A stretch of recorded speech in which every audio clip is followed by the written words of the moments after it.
मैं आपका अपने यूट्यूब चैनल पे स्वागत करता हूँ। इसके पहले वाले वीडियो में हम लोगों ने पढ़ा था कि किस तरीके से जो आपका ग्रिफिथ का एक्सपेरिमेंट था, मैंने आपको उसमें बताया था कि किस तरीके से उन्होंने जो निमोनिया वायरस होता है, बैक्टीरिया होता है, उसके अगेंस्ट जो वैक्सीन की खोज की थी। और उसमें कुछ मैंने आपको बताया था कि for research of genetic material, उसमें उन्होंने कुछ जो टर्म थे यूज़ किया था और बताया था कि डीएनए किस तरीके से आपका एक पीढ़ी से दूसरी पीढ़ी में ट्रांसफ़र होता है। तो उस तरीके से उसमें मैंने पूरे प्रयोग को लेकर के आपको बताया था कि कहाँ से किस तरीके से कौन सा कंटेंट ट्रांसफ़र होता है और किस तरीके से उसके अगेंस्ट वैक्सीन बनती है। और साथ ही साथ जो आपका प्रयोग था, मैंने आपको पिछले वीडियो में बताया था, इसमें जो आपका दूसरा आपका एक्सपेरिमेंट है for the search of genetic material, इसमें आपका हर्षे और चेस का एक्सपेरिमेंट है, जिसमें मैंने आपको यहाँ पे पूरा सीक्वेंस से स्टेप वाइज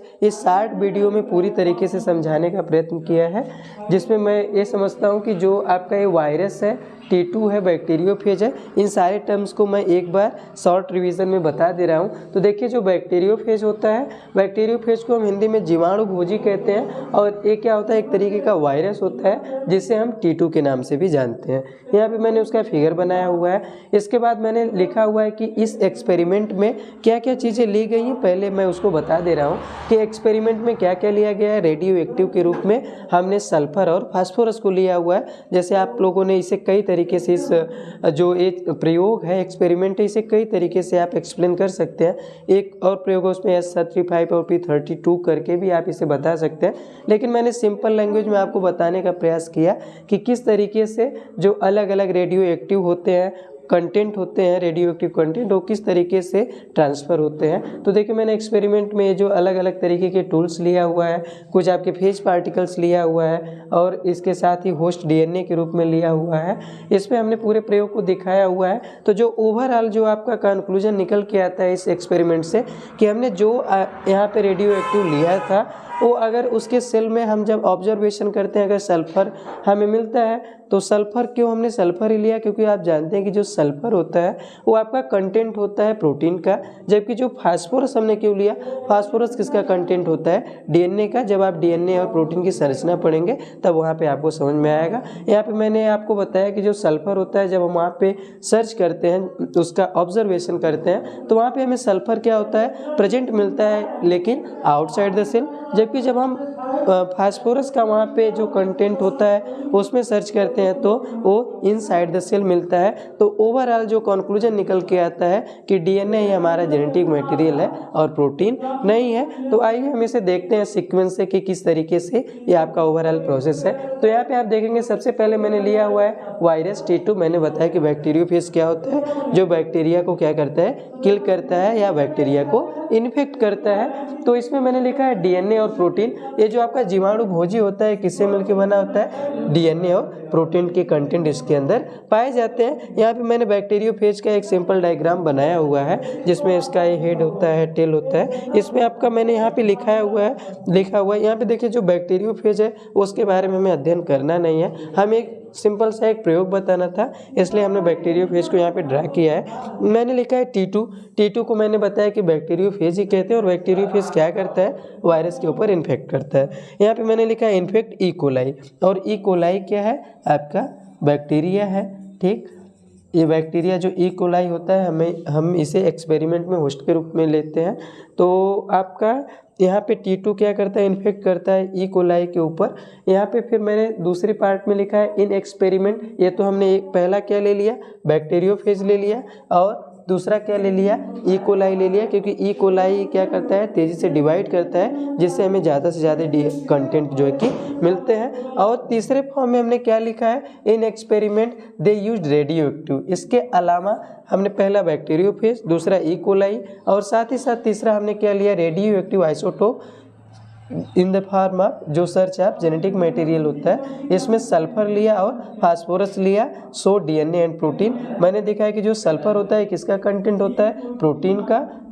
तो प्रोटीन से ओवरलैप होगा, जबकि जो फास्फोरस होता है वो किसका कंटेंट होता है, डीएनए का वो क्या होगा, डीएनए से मिक्स हो जाएगा। तो एक्सपेरिमेंट में हमने यहाँ पे एक्सपेरिमेंट को दिखाया हुआ पूरा। एक्सपेरिमेंट में आपने 2 पार्ट में किया, एक पहला ए और दूसरा ए। पहले पार्ट में मैंने सल्फर को लेके किया हुआ है और दूसरे पार्ट में हमने फास्फोरस के रूप में लेके किया हुआ है। इसमें आप देखेंगे तो कई जगहों पे S32 और P35 भी लिखा रहता है। तो हमने जनरल सा सल्फर ले लिया। ये हमने कंटेंट यहाँ पे लिखा है मीडियम सोल्यूशन फॉर वायरसेस। ये आपका मीडियम सोल्यूशन है वायरसेस के लिए। हमने यहाँ पे क्या किया, यहाँ पे लिखा बैक्टीरियल सेल ई कोलाई। मैंने वहाँ पे आपको दिखाया था कि क्या है, ई कोलाई जो बैक्टीरिया है, इसी के ऊपर हम क्या कराएंगे, बैक्टीरियोफेज से इन्फेक्ट करवाएंगे। तो जो डीएनए कंटेंट है इसका, और साथ ही साथ इसके अंदर रेडियो एक्टिव प्रोटीन भी है, हमने यहाँ पे क्या किया, इसके अंदर इन्फेक्ट करवाया। तो जो भी इसका डीएनए कंटेंट वगैरह होता है इसके बॉडी में, यानी जो बैक्टीरियल सेल होती है उसमें क्या हो जाएगा, इंजेक्ट हो जाएगा। फिर हमने इस सेल्स को ले करके इसके ऊपर जब हमने इन्फेक्ट करवाया है तो ये बैक्टीरियोफेज जो है इस बैक्टीरियल सेल से अटैच्ड होगा।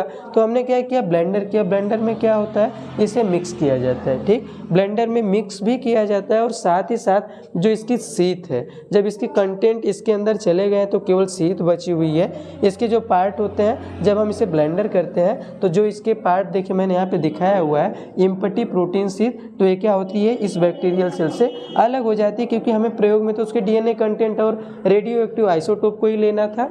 तो यहाँ पे हमने देखिए, यहाँ पे हमने ब्लेंडर किया। ये जो टूल्स है इसका प्रयोग करते हैं। ब्लेंडर में क्या होता है, यहाँ पे जो बैक्टीरियल सेल होती है इसमें जो इम्पटी प्रोटीन शीट है बैक्टीरियोफेज की, वो अलग हो जाती है। फिर इस कंटेंट को ले करके हम इसका क्या करते हैं, सेंट्रीफ्यूग करते हैं। सेंट्रीफ्यूग क्या है, आप जानते हो कि जब कभी आप ब्लड वगैरह टेस्ट कराने जाते हैं तो सेंट्रीफ्यूगेशन में आपने देखा होगा कि जो ब्लड सेल्स होती है वो आपका जो यानी जो आपका पार्टिकल होता है, लाइट पार्टिकल होते हैं, प्लाज्मा होता है, वो ऊपर हो जाता है, जबकि जो आपके हैवी पार्टिकल्स होते हैं वो क्या होते हैं, नीचे बैठ जाते हैं। हैवी पार्टिकल्स में क्या होता है, आपका आरबीसी, डब्ल्यूबीसी और प्लेटलेट वगैरह होती हैं। तो इसी तरीके से हमने इस जो अलग मैंने एक दिखाया, कई तरीके की जो सबस्टेंस, मतलब ढेर सारे सबस्टेंस को इकट्ठा करके उनका सेंट्रीफ्यूगेशन करते हैं। सेंट्रीफ्यूग करने के बाद जो आपका हैवी पार्टिकल्स होता है, जो कि बैक्टीरियल सेल का कंटेंट होता है, वो नीचे बैठ जाता है, जबकि जो सुपरटेंट कंटेंट जो कि फेज पार्ट के होते हैं, सुपरटेंटेंट पार्टिकल्स किसे कहते हैं, जो कि ऊपर यानी जो लाइट पार्ट जो कि सॉल्यूशन होता है,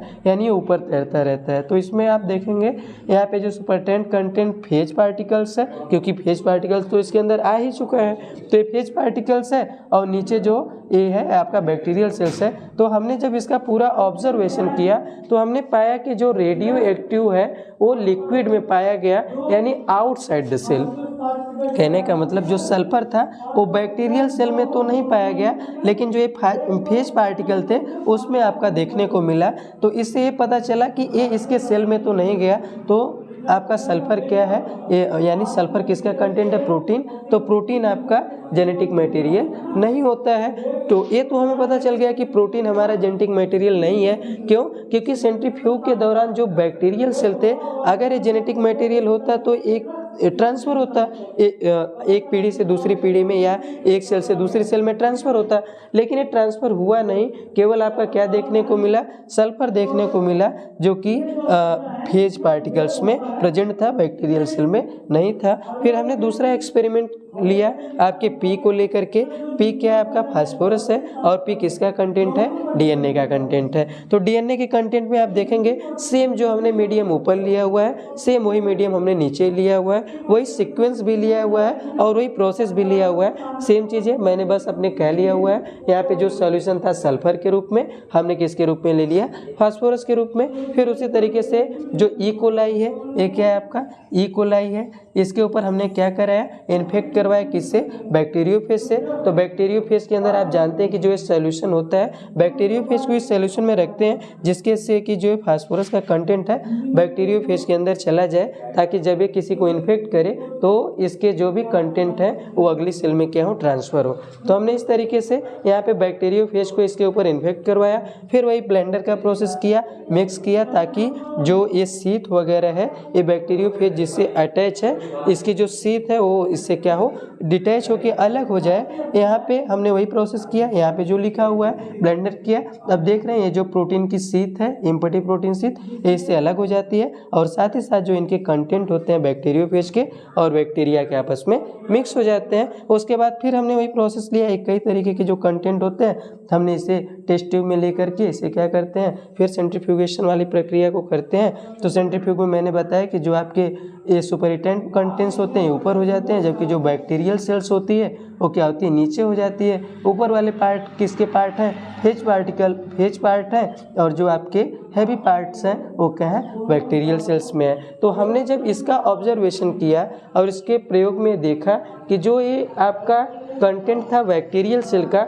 उसमें मैंने लिखा है radio active found in bacterial cell. तो जो हमने रेडियो एक्टिव प्रयोग किया था फास्फोरस के रूप में, वो रेडियो एक्टिव हमें बैक्टीरियल सेल में क्या हुआ, मिला और ये प्राप्त हुआ। तो जो इसका ओवरऑल कंक्लूजन निकल के आया कि अब आपको पता चल गया कि जो बैक्टीरियल सेल था उसमें आपका जो फास्फोरस था वो ट्रांसफ़र हुआ किसकी सहायता से, बैक्टीरियोफेज की सहायता से, और उस सेल में हमको देखने को मिला। तो हम ये पता करते हैं, ये इससे ओवरऑल जो हमारा कंक्लूजन निकल के आता है, मैंने रिजल्ट यहाँ पे लिखा हुआ है कि क्या होता है, जो फेज डीएनए होता है इंटर्ड इन बैक्टीरियल सेल, जो फेज का डीएनए था वो किसके, बैक्टीरियल सेल में जाएगा, तभी तो उसके कंटेंट उसमें जाएंगे, क्योंकि जब तक फेज का डीएनए नहीं जाएगा तब तक जो हमने रेडियो एक्टिव यूज किया है वो भी नहीं ट्रांसफ़र होने वाला।